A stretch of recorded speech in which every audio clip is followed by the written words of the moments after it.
Bonjour tout le monde, ici Marc-André Gauthier du Guide de l'Auto. Aujourd'hui, on fait quelque chose de plutôt spécial. On célèbre l'arrivée du nouveau Mazda CX-5 2017 dans les concessions du Québec. Et pour l'occasion, on est chez Mazda Repentigny, un concessionnaire Mazda associé à Mazda Pointe-aux-Trembles, pour découvrir ensemble les nouveautés de ce véhicule-là. Et aujourd'hui, je suis avec mon ami Jordan Gauthier, qui ici est directeur des ventes chez Mazda Repentigny, c'est bien ça? Effectivement. Alors, on est ici pour découvrir le nouveau Mazda CX-5 2017, les nouvelles caractéristiques, beaucoup de changements par rapport au 2016, on va en parler dans un instant.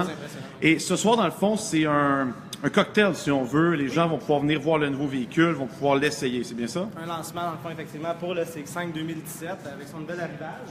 On en a plusieurs en concession, donc on en a profité vraiment pour appeler nos clients et les inviter au beau lancement de ce véhicule-là. C'est vraiment une belle activité à faire, hein? Inviter les gens à découvrir un nouveau modèle comme ça. Oui. Je pense que tu nous as préparé un véhicule qu'on peut aller regarder de fond en comble. J'ai préparé un GT technologique à l'extérieur, en fond, pour qu'on puisse essayer ça.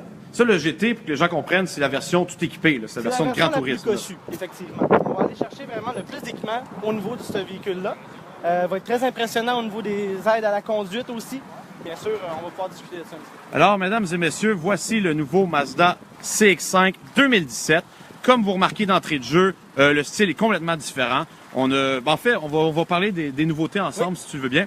La première chose qu'on remarque, c'est que la grille, elle n'a plus les barres horizontales, d'accord? Non. Ça, ces barres-là ont été enlevées au profit d'une grille maintenant qui a une forme en espèce de petit triangle à 3 branches, là.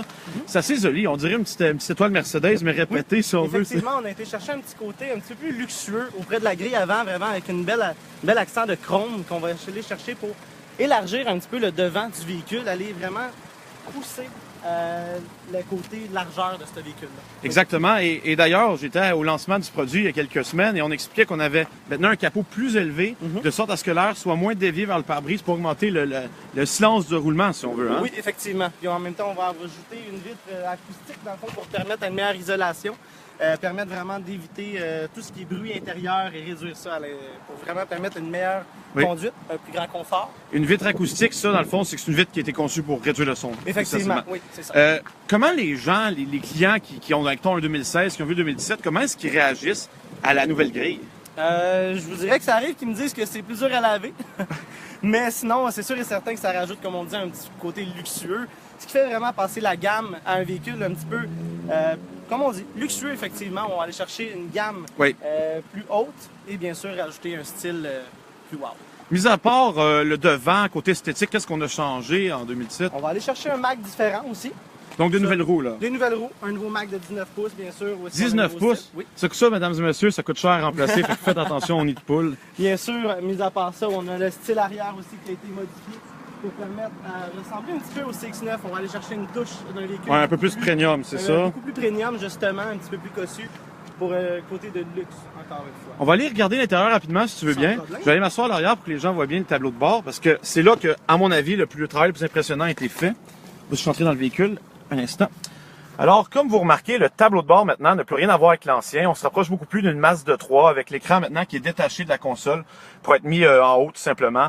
Écoutez, on a tellement changé de choses. On a revu le volant pour que ce soit plus sportif. On a revu les poignées pour que ça soit moins angulaire si on veut. La console ici a été revue aussi. Donc, l'habitacle essentiellement, ça a été repensé pour avoir l'air un peu plus raffiné que l'ancienne génération, hein? Oui, effectivement. Comme je dis, c'est sûr et certain que Mazda se dirige pour être un véhicule de luxe dans la gamme, dans le fond, des véhicules de tous les jours. Donc, c'est sûr, c'est des démarcations qu'on cherche à faire. On essaye d'aller vraiment chercher un véhicule qui est plus haut en qualité, avec des plus belles finitions, avec un plus beau détail. Bien sûr, un cuir de belle qualité. Là, je vois les commentaires, quelqu'un dit qu'il n'y a pas beaucoup changé. Je vous inviterais à aller faire une comparaison, aller sur Google, écrivez intérieur Mazda CX-5 2016 versus 2017. Vous allez voir qu'en fait, c'est les mêmes lignes stylistiques, là, c'est le style Kodo de Mazda, mais on a complètement changé la proportion et l'emplacement des choses. Ce serait possible d'ouvrir le capot? On va parler du moteur parce que...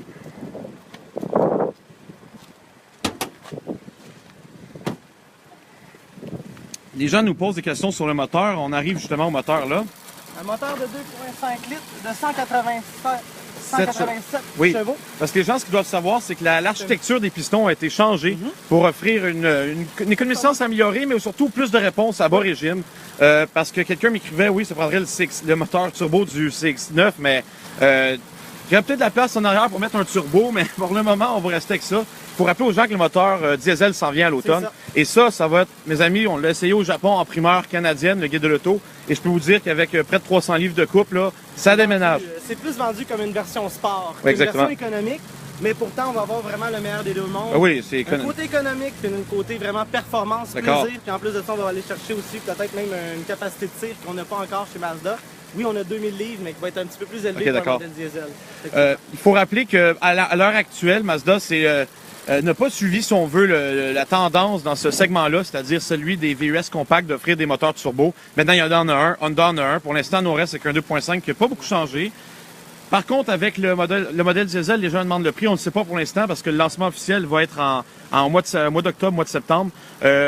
D'après moi, ça va être une option de 3000 $, mais comme vous allez faire 2 litres de moins au 100, il va y avoir beaucoup plus de puissance, ça va se payer.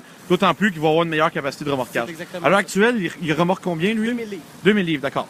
Alors, si tu veux bien, on va aller maintenant sur la route, faire l'essai du véhicule, voir si c'est vrai qu'il est plus confortable et qu'il est plus silencieux. Parce que c'est bien beau les brochures, mais il faut vérifier ça. Merci d'avoir été avec nous pour cette première partie. Soyez des nôtres dans quelques minutes pour la deuxième partie.